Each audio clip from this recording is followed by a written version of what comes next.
The driveway glistened under the soft autumn sunlight, the kind that makes everything look like a postcard. Except, for me, nothing looked beautiful. Not the roses lining the walkway. Not the meticulously trimmed hedges. Not the cheerful chatter of my relatives, who seemed to have arrived straight out of a glossy magazine. I had walked up the path with a hopeful smile, convinced that today, for once, I could belong, that I could be part of the laughter, part of the celebration. Instead, the first thing I noticed was the chair. Not a velvet seat, not a cushioned throne that the other guests occupied with ease, but a folding chair. Plain, metal, positioned awkwardly by the trash bins. It looked as if someone had plopped it there at the last minute, indifferent, careless. My heart sank in a slow, deliberate way, and I froze, staring at it as if it might vanish and reveal a real seat meant for me. "Here," my mother said, her voice carrying the soft, poisonous edge that had haunted my childhood. She smirked, as though she had been waiting for this exact moment for years. "She's used to being outside." The words hit harder than a slap. I wanted to say something, to let her know that I wasn't a child anymore, that I wasn't the outsider in this perfect family picture. But all I could do was stay silent. My lips pressed together, my stomach twisting into knots that felt like stone. I bent down to straighten the chair anyway, an almost instinctive act of claiming a space I had every right to. The laughter inside the house sounded sharper now, louder, like it was aimed directly at me. I caught glimpses of my sister, radiant in a pastel dress, flitting between friends and relatives, her hand resting lightly on her growing belly. Her smile faltered for a fraction of a second when our eyes met, a shadow of guilt flickering there, before she looked away. I wondered if she even realized the cruelty in the setup, or if she had simply followed the unspoken rules of our family, leaving me to absorb the humiliation alone. I lowered myself onto the folding chair, trying to make it seem as though I belonged. The metal legs dug into my thighs, cold and unyielding. A physical reminder of the way I had been treated all my life, unwanted, underestimated, overlooked. I gripped the edge of the chair as if it were a lifeline, pretending to chat with distant relatives who barely glanced at me, their conversations floating past my ears in polite, meaningless bubbles. And yet, beneath the surface, a fire began to burn. Humiliation, sharp and bitter, turned into something else. Something dangerous. I could feel the first hints of resolve threading through my veins. I would not let this be the story of me. I would not let their smirks and whispered jokes define my worth. The sun streamed through the window behind me, highlighting dust motes that danced like tiny sparks. For the first time in a long time, I allowed myself to imagine a life outside this small, suffocating circle of judgment. Somewhere beyond these walls, beyond the expectations and the quiet cruelty, there had to be a place where I mattered. I stayed there, sitting on that folding chair, watching the party unfold with a careful calm that belied the storm brewing inside me. Everyone thought they had me figured out, the quiet one, the outsider, the girl by the trash bins. They didn't know that every insult, every slight, had been noted, cataloged, and stored. They didn't know that the girl they laughed at quietly, obediently, was already beginning to plot her own escape. And in that moment, amidst the sparkling decorations and the clinking of champagne glasses, I made a silent promise this humiliation would not be the end of my story. Not today. Not ever. I had barely begun to steady my breathing when a deep, rumbling sound caught my attention. Outside, the gravel driveway crunched under tires that belonged to a car far too luxurious for a baby shower. A Rolls-Royce, black as midnight, gleaming under the autumn sun, rolled to a smooth stop. My eyes instinctively followed it, disbelief rooting me to my folding chair. The door opened with a quiet elegance, and a man stepped out. Tall, impeccably dressed, and with an air of effortless power. He moved with the kind of confidence that demanded attention, without ever raising his voice. There was something in his gaze, sharp and yet gentle. That made it feel as though he could see through the walls we hide behind, through the masks we wear, and right into the truth of a person. He approached me. Not the other guests, not my sister, not my mother, just me. My heart raced, disbelief and curiosity warring in equal measure. "Excuse me," he said, his voice smooth, steady, and somehow comforting. "Would you care to join me for a moment?" I blinked, unsure if I had heard correctly. Part of me wanted to ask him if he was joking. Part of me wanted to laugh at the absurdity of this life, where I sat on a folding chair by the trash bins, while the universe suddenly opened a door of possibility. Instead, I did the only thing that felt natural. I rose to my feet, my pulse thrumming in my ears, and nodded. As I stepped toward the car, the world seemed to blur. The chatter of the party faded, the smug smiles of my relatives vanished, and the sharp edges of my humiliation dulled into something distant, almost laughable. The cool leather of the car seat beneath me was a stark contrast to the hard metal of the folding chair, a tangible reminder that life could pivot on a single, unexpected moment. We drove in silence at first, the city streets slipping past like a film. I studied him discreetly, noting the precision in his posture, the quiet strength in his hands, resting lightly on the steering wheel. He was a man accustomed to power, to decisions that could shift fortunes with a signature. And yet, he had chosen to notice me. He had chosen to step into my story. Finally, he spoke, his voice low, carrying the weight of experience. "You've been treated unfairly," he said. Matter-of-factly. "I can see it, and I understand it. But unfairness doesn't define you. It never will." His words, simple as they were, felt like a lifeline. Tears threatened to spill. Not from weakness, but from the sudden realization that someone powerful, someone who could see me without judgment, was offering a doorway out of the shadows. I kept my voice even, but inside, I was trembling. "Why me?" I asked. "Because I don't waste time with people who accept their place quietly," he replied with a small smile. "And you are far from finished. Not with them. Not with the world." The car slipped through the streets like liquid shadow, carrying me away from the life I had known, from the folding chair and the smirks, toward something I couldn't yet name. My mind raced with possibilities, a mixture of fear and exhilaration. For the first time in years, I felt seen, and for the first time in years, I realized that the power to change everything was not a distant dream. It was within reach.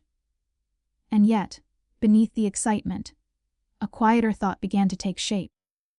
The humiliation, the betrayal, the years of being overlooked, they were not gone.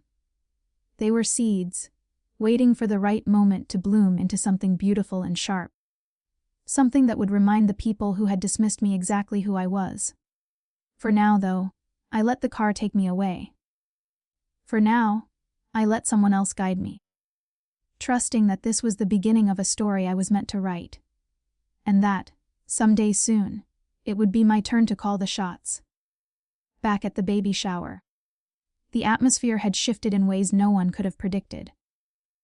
I could only imagine the murmurs, the subtle glances, the abrupt silences as my absence became noticeable. My mother, ever the orchestrator of social perfection, likely froze in place, unsure how to explain the sudden disappearance of the outsider she had so carefully positioned at the edge of the party. 10 minutes after I had stepped into the sleek silence of the Rolls-Royce, disaster struck, not for me, but for them. It began with a phone call. My sister's husband's face, usually so composed and proud, had paled almost immediately. He whispered urgently into the phone, pacing in small, tense circles, while my mother's expression shifted from concern to shock. The kind of shock that comes when the foundations of one's carefully curated life begin to crumble. They pulled out. He stammered, voice tight and disbelieving. our biggest investor. He just pulled out.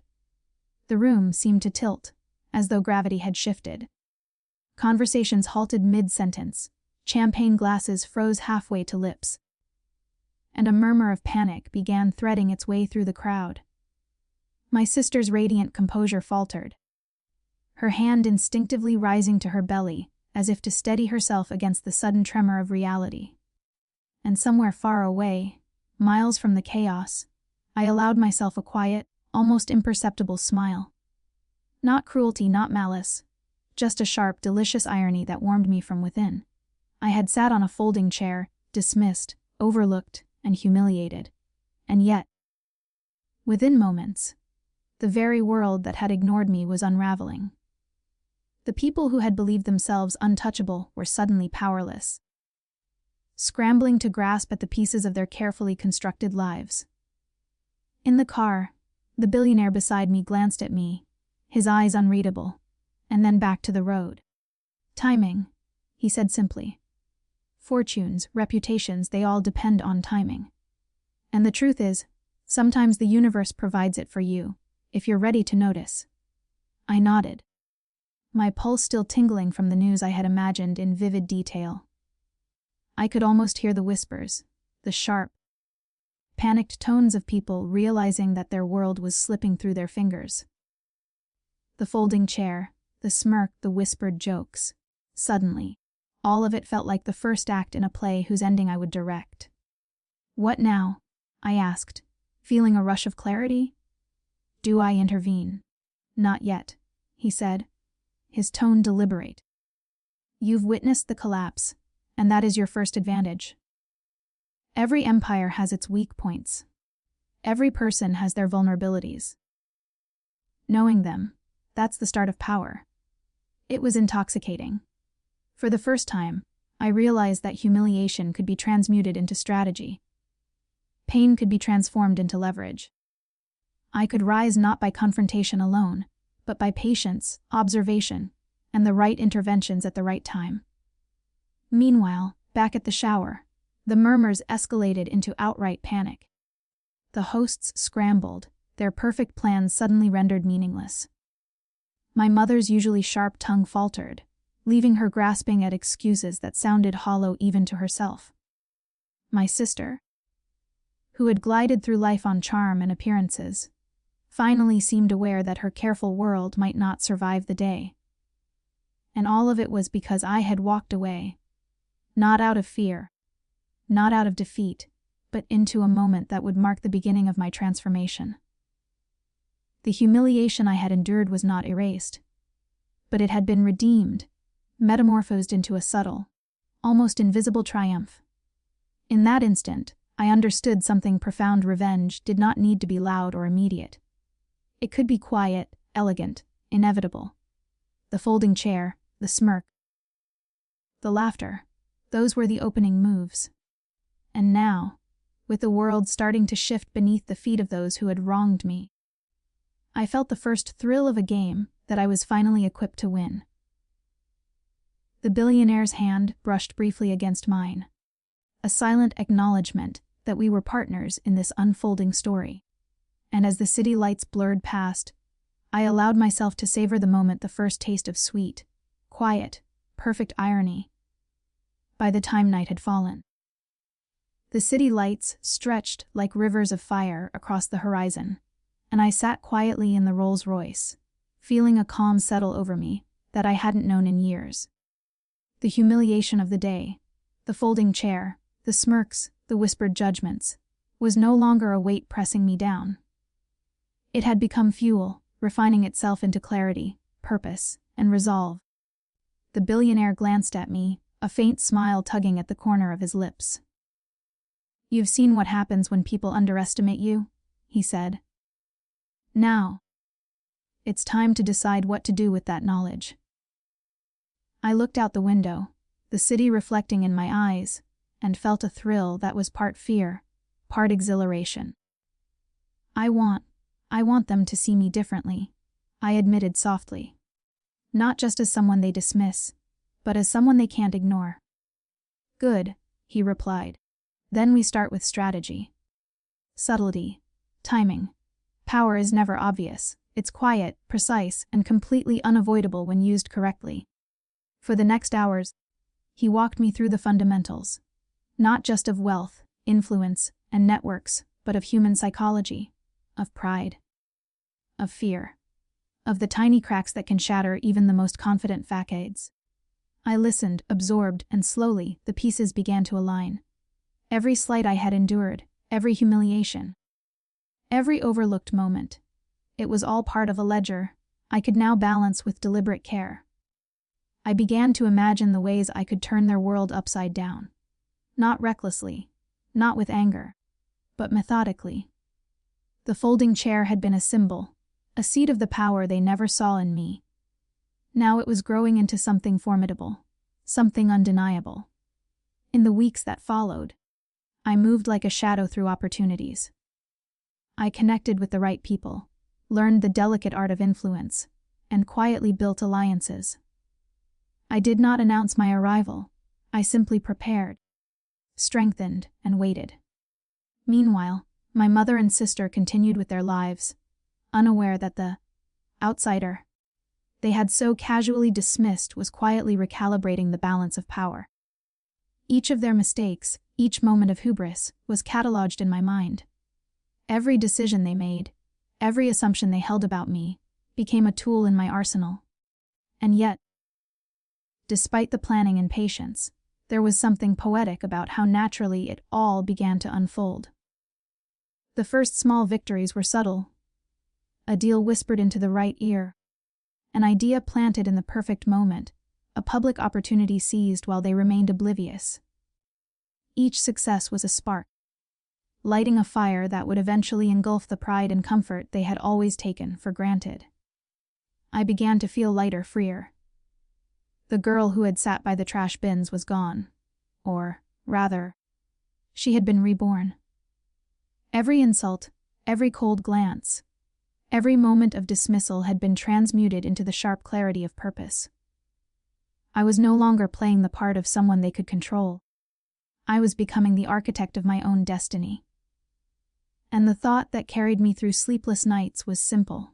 When the time came, they would see me, not as the quiet, overlooked girl, not as the shadow at the edges of their perfect picture, but as someone unstoppable. The folding chair, the smirks, the whispered judgments, they would all be part of the story I would finally tell. One day, soon they would realize exactly who I had become, and when they did, it would be too late. I would rise like a phoenix from the ashes of their underestimation, not with brute force, not with anger, but with elegance, precision, and inevitability. For now, I waited, quietly, patiently, but with every passing day, my power grew and my resolve hardened. The girl by the trash bins had disappeared. In her place stood someone they could not ignore, someone they could not undermine. Someone who would finally take what was hers, by right, by brilliance, and by the quiet, perfect justice of inevitability. And in that waiting, I discovered a truth I had always known, but never embraced. Revenge was sweetest, not when it was immediate, but when it was inevitable.